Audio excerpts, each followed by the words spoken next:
imtixaan mise faham. nidaamkeenna waxbarasho wuxuu ku dhisan yahay imtixaan, waxaana lagu qiimeeyaa warqad iyo dhibco. waxaan u baranaa maadooyinka si aan uga gudubno imtixaanka ee ma aha si aynu u fahanno.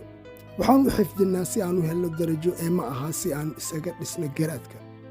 tani waxay abuurtay jiil ku fiican ka jawaabidda su'aal hore loo weydiiyey balse ku wareera marka noloshu keento su'aal aan hore loo arag. xeerka noloshuna wuxuu ku dhisan yahay si ka duwan sidaa. fahamku waa awood, imtixaankuna waa cabbir ku meel gaar ah. haddii waxbarashadu noqoto tartan dhibco ah oo keliya, waxaa meesha ka baxay hal abuurkii, fikir madax bannaan iyo awoodda xalinta dhibaatooyinka. waana duruusta midda aad u baahan tahay in aad naftaada ku qalabayso si aad uga jawaabto amaba uga gaashaamato daruufaha lagama maarmaanka ah ee ay noloshu ku soo hordhigi doonto.